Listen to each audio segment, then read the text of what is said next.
ఎటువంటి నొప్పైనా సర్జరీ లేకుండా Indo British advanced pain clinic.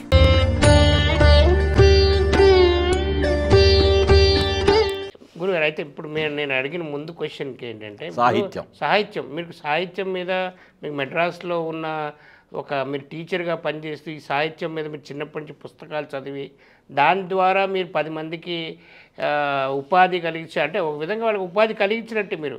దాని తర్వాత మీరు మెడ్రాస్లో పిహెచ్డీ చేయడానికి వెళ్ళినప్పుడు మీరు టీచర్గా చేస్తూ తర్వాత ఈ సినిమా రంగానికి ఎలా రాగలిగారు? సినిమా రంగం నేను ఎక్కువ వెళ్ళలేదండి చెప్పాలంటే. సాహిత్య రంగం అన్నారు, అడ్వర్టైజింగ్ రంగం అన్నారు, ఇవన్నీ ఉన్నాయి. పత్రికా రంగం అన్నారు, అవి చెప్తాను. పుస్తకాలు చదివి చదివి చదివి సాహిత్యం అంటే ఒక రకమైనటువంటి మక్కువ పెంచుకున్న తర్వాత మద్రాసులో ఉంటూ మధ్యలో ఒకసారి మా ఊరు వేటపాలెం వెళ్ళినప్పుడు, ఆ వెళ్ళే ముందు ఒకసారి ఏమైందంటే మద్రాసులో నేను టీ నగర్లో ఉండేవాడిని. టీ నగర్లో వెళుతూ పాండీ బజార్లో ఇప్పుడు హైదరాబాద్ కృష్ణానగర్లో అక్కడ టీ నగర్ కృష్ణానగర్ లాగా కోడంబాకం. ఓకే. టీ నగర్ అనేది ఏంటంటే మెయిన్ ఇదనమాట. ఇప్పుడు మణికొండ అనుకోవచ్చు, ఇప్పుడు సినీ దీనిలో. ఆ విధంగా అలా వెళ్తుంటే పాండీ బజార్లో తిరుగుతుండేవాళ్ళు. పాండీ బజార్లో అందరూ సినీ తారలు మొదలుకొని గొప్పవాళ్ళు మొదలుకొని ప్రతి వాళ్ళు అట్లా తిరుగుతూ ఉంటారు. పాండీ బజార్లో తిరగాలి. తిరుగుతుంటే ఉన్నట్లుండి ఒక వీధిలో శివప్రకాశ మొదలి వీధి, ఆ వీధిలో నంబర్ 1 శివప్రకాశ మొదలి వీధి అనే ఇంట్లో ఆరుద్ర గారు రామలక్ష్మి గారు ఉండేవారు. నాకెందుకు ఆలోచన కలిగిందో ఇప్పటికి కూడా నాకు తెలియదు. ఎందుకంటే life is a predestined drama as per the divine screenplay అని కొంతమంది చెప్తుంటారు. ఆ పైనుంచి ఆయన రాసినటువంటి ఒక స్క్రీన్ ప్లే ప్రకారం సాగేది మానవ జీవితం అనే విషయం. నేను ఆ తలుపు కొట్టి లోపలికి వెళ్ళా. రామలక్ష్మి గారు కూర్చున్నారు. రామలక్ష్మి గారంటే ఒక ఆడపులి చెప్పాలంటే. అట్లా మనిషి ఇట్లా దిట్టంగా ఉంటుంది. అసలు ఆమె ఎవరైనా మాట్లాడాలంటే దగ్గరికి వెళ్ళాలంటే భయపడేంత ఇది. సినిమాలో సూర్యకాంత్ కాదు అంటే ఒక ఇదిగా అట్లా ఉంటుంది. టీవీ ఉంటే నేను వెళ్ళి నమస్కారం అండి అన్న. నమస్కారం, ఎవరు అంది. అంటే ఇట్లా నా పేరు ఇదండి, నేను ఫలానా ఊరి నుంచి వచ్చానండి. అయితే అంది, మీరు కె రామలక్ష్మి గారు ప్రశ్నావళి అనేకిది, ఆరుద్ర గారు అయితే చెప్పేదేముంది, అందుకని ఇట్లా ఆరుద్ర రామలక్ష్మి అని చూసేటప్పటికి ఒకసారి మిమ్మల్ని చూసి దర్శనం చేసుకుందామని వచ్చాను లోపలికి. ఎగాదిగా చూసింది. చూసి సర్లే వెళ్ళు అంది. జీవితంలో జరిగిన యథార్థ సంఘటన ఇది. ఇప్పుడు ఆ కూర్చున్న చోటు నుంచి గేటు వరకు ఒక 20 అడుగులో 25 అడుగులో దూరం ఉంటుంది కదా. ఈ వెళ్తూ ఉన్నా, ఇదిగో బాబు ఇట్రా అంది. మళ్ళీ వెనక్కి వెళ్ళా. అసలు మీది ఏ ఊరు, ఏంటి కథ, అసలు నా దగ్గరకు వచ్చి ఇంత ధైర్యంగా నమస్కారం అండి మీతో పరిచయం చేసుకోవడానికి వచ్చానని చెప్పి గట్టిగా 16 ఏళ్ళు నీకు అంది. అమ్మ మీరు ఇంత గొప్పవారు కాబట్టి గొప్ప వాళ్ళని దర్శించుకోవడం అనేది నాకు ఇష్టమండి. అలాగే శివశంకర స్వామి కావచ్చు, ఇలా మహానుభావులు ఎంతమందినో నేను మా ఊళ్ళో వేటపాలెంలో గ్రంథాలయంలో జరిగిన సమావేశాలు చూశాను. అలా మిమ్మల్ని కూడా కలవడానికి వచ్చాను, అంతే, ఇంకేం లేదమ్మా, థ్యాంక్ యూ అని చెప్పి వెళ్తుంటే కూర్చో అంది. కూర్చో అని, కాఫీ తాగుతావా టీ తాగుతావా అంది. నాకు 16, 17, 18 ఏళ్ల వయసు వచ్చేంత వరకు నేను నా జీవితంలో కాఫీ టీ తాగినవాడిని కాదు. మీకు అలవాట్లేదు.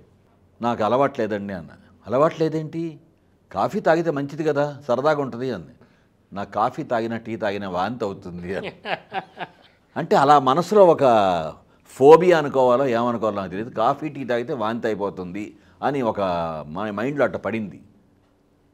నేను కాఫీ ఇస్తాను, తాగు, వాంతి అయితే ఎట్లా అవుతుందని, ఎందుకు అవుతుందో చూద్దామని చెప్పి ఆమె కాఫీ తాగించింది. జీవితంలో మొట్టమొదటిసారి కాఫీ తాగింది నేను అక్కడ నంబర్ 1 శివప్రకాశం మొదటి స్ట్రీట్లో రామలక్ష్మి గారి ఇంట్లో. ఓకే. అలా పరిచయం అయ్యి అప్పుడప్పుడు వస్తుండు అందామె.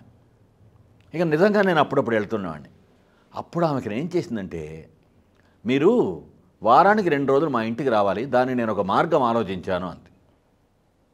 ఏంటండి అన్న. అసలు ఆమె మళ్ళీ పిలవటం మాట్లాడడం అనేది జీవితంలో ఒక ఇప్పటికి కూడా నమ్మలేనటువంటి యథార్థం. నోబెల్ ప్రైజ్ సంపాదించినట్టే అంతే, ఆ లెవెల్. నిజంగా 16 ఏళ్ల వయసు అప్పుడు. ఆమెకి కవిత, లలిత, త్రివేణి అని 3 అమ్మాయిలు వాళ్ళకి, ఆరుద్ర రామలక్ష్మి గారికి. మా అమ్మాయిలకి నువ్వు గ్రామర్ చెప్పు, శనాదివారాలు 2 రోజులు రావాలి, నెలకి ఇంతని ఫీజు ఇస్తాను.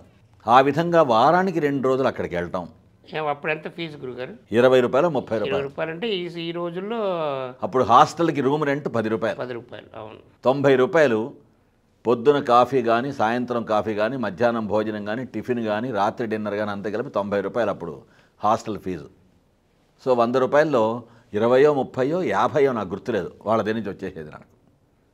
అది పక్కన పెడితే ఆరుద్ర గారికి గొప్ప లైబ్రరీ ఉంది. ఆ రోజుల్లో 150,000కు ఎంతో ఇన్ష్యూర్ చేసినటువంటి పుస్తకాలు అక్కడ ఆరుద్ర గారికి సొంత గ్రంథాలయం.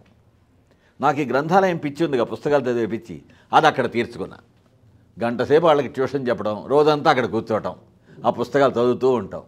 ఆరుద్ర గారు కూడా గమనించి, ఆరుద్ర గారు అసలు మాట్లాడు, రామలక్ష్మి గారు మాట్లాడకుండా ఉండదు, వాళ్ళిద్దరూ భిన్న ధృవాలన్నమాట. ఈమె మాట్లాడుతూనే ఉంటుంది, ఉత్తర దక్షిణ ధృవాలలాగా. శ్రీశ్రీ గారు వచ్చిన ఏంది మామయ్య టపా టపా టపా ఇచ్చేసేస్తే అట్లా మాట్లాడుద్ది.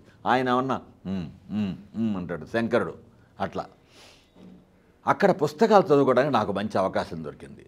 ఇలా పుస్తకాలు చదువుకుంటూ ఉంటే ఒకరోజు మా ఊళ్ళో వేటపాలెంలో మనోవికాసిని సమితి అని, మనోవికాస సమితి, వికాసిని సమితి అని ఒక ఇది ఉంది. బందా వీర వెంకట రాఘవేంద్రరావు గారు ఒక తెలుగు మాస్టారు ఈ సంస్థను పెట్టి, అందరూ ఆడియన్స్ 25 మంది 30 మంది ఉంటే అందరూ ఉభయ భాషా ప్రవీణ, ఎంఏ తెలుగు, అందరూ పండితులే, మామూలు వాళ్ళు ఎవరు. వాళ్ళ పేరు బందావారా? బందావారు అంటే బందా కామేశ్వరరావు గారికి వాళ్ళకి ఏమైనా రిలేషన్ ఉందా తెలియదు మరి. బందా కనకలింగేశ్వర గారు వీళ్ళంతా ఉన్నారు అక్కడ, మా ఊరు వాళ్ళే వాళ్ళంతా. ఆయన ఏం చేశాడు, బాబు నువ్వు ఒక స్పీచ్ ఇవ్వాలి ఇక్కడ అన్నాడు. అందరు ఎదుర్కొన్న వాళ్ళంతా నాకు పాఠాలు చెప్పిన వాళ్ళతో పాటు చుట్టుపక్కల గ్రామాలలో హై స్కూల్స్ ఇటువంటి చోట పాఠాలు చెప్పే, కాలేజీలు పాఠాలు చెప్పిన వాళ్ళు. ఆ విధంగా నేను చెప్పినటువంటి ఫస్ట్ స్పీచ్, అంతమంది ముందు స్పీచ్ ఇవ్వాలి కాబట్టి నేను కాగితం మీద రాసుకొని కొన్ని కాగితాలు అది చూసి స్పీచ్ ఇచ్చా, చదివా. ఇది అయిపోయిన తర్వాత నేను మెడ్రాస్ వెళ్ళిన తర్వాత, ఏంటి మాస్టారు 4 రోజుల నుంచి కనబడలేదు మీరు అన్నారు రామలక్ష్మి గారు. ఇట్లా మా ఊరు వెళ్ళానండి, ఇట్లా సంగతి, నాకేమన్నా మొత్తం వివరంగా చెప్పడం అలవాటు, ఇట్లా సంగతి ఇట్లా సంగతి ఇట్లా సంగతి స్పీచ్ ఇచ్చానన్న. దేని గురించి అని, తులసీదాసు రచించిన హిందీ రామాయణం రామచరిత మానస్ గురించి అన్న. అక్కడే మీకు దేవుడి మీద దీని మీద బీజం పడిందంటారా? అప్పుడు కాదు, నాకు చిన్నప్పటి నుంచి మా ఊళ్ళో మా ఇంటికి 2వ ఇల్లు రాముల వారి మందిరం ఉంటుంది. అప్పుడు మనకి ధనుర్మాసం ఉంటుందిగా, 1 రోజుల పాటు పండగ నెల. తెల్లారుజామున 3ంటికి వచ్చి నాగలింగం గారు, ఆయన కూడా మహానుభావుడు, ఎక్కడున్నాడో ఆయన కంటి చూపు అప్పుడే అంతగా లేదు. ఆయన మంచి మంచి కీర్తనలు పాడేవాడు, భజనలు చేసేవాడు. ఆయన భజన చేస్తాడు, కంజీరా అని ఒకటి ఉంటుంది, ఇట్లా ఉండి ఇట్లా కొడతాం.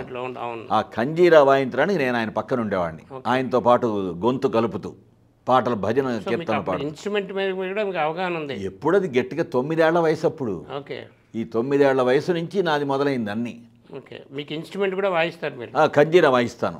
ఆ భజనప్పుడు కంజీరా కావాలి, ఇంకోటి ఇట్లా ఇట్లా ఉంటాయి, ఇమోగే ఉంటాయి, హార్మోని ఒకటి ఉంటుంది, బ్రహ్మాండంగా ఉండేది అనమాట. ఇవన్నీ మీకు సంగీతం రకరకాలు జరిగినాయి, నాకు అసలు ఏమీ తెలియదు కానీ అన్నీ తెలుసు, అట్లా అయిపోతుంది. కాబట్టి ఇట్లా రామచరిత మానస్ రాశానండి. అంటే ఏది అది ఉందా మీ దగ్గర అంటే చూపించా కాగితాలు. జీవితంలో ఆ రోజు నేను కాగితాల మీద రాసుకొని చదివి స్పీచ్ ఇవ్వటం, ఆ తర్వాత ఇప్పటికి కొన్ని వేలాది కార్యక్రమాల్లో స్పీచ్ ఇచ్చినా ఏనాడు నా చేతిలో పేపర్ ఉండదు. అది ఏ సబ్జెక్ట్ అని కావచ్చు, సాహిత్యం కావచ్చు, సాంస్కృతికం కావచ్చు, సేవారంగం కావచ్చు. బిజినెస్ టైకూన్స్ అంతా కలిసి నిన్న బిజినెస్ మాస్టర్ బిజినెస్ నెట్వర్క్ అని ఒక సంస్థ వాళ్ళు బిజినెస్ గురించి నన్ను అలా ఏ సబ్జెక్ట్ మాట్లాడినా నా చేతిలో పేపర్ ఉండదు. జీవితంలో పేపర్ పట్టుకొని స్పీచ్ ఇచ్చింది అది ఒక్కసారే. ఆ పేపర్ ఆమెకి ఇచ్చేటప్పటికి, మేస్టారు ఈమె నువ్వు నుంచి మీరు ఎప్పుడో వచ్చేసింది, నువ్వు ఏంటయ్యా అనేది తీసేసి మేస్టారు మేస్టార్ అనేది. ఆమె వయసుతో పోలిస్తే నేను పిల్లగాడిని, అయితే నన్ను మేస్టారు అనేది. శ్రీశ్రీ గారు, ఆవంశ సోమసుందర్, వజ్రాయుధం రాసిన ఆయన, దాశరథి కృష్ణమాచార్యులు గారు, త్వమేవాహన్ రాసిన ఆరుద్ర గారు ఆ ఇంట్లోనే ఉన్నారు.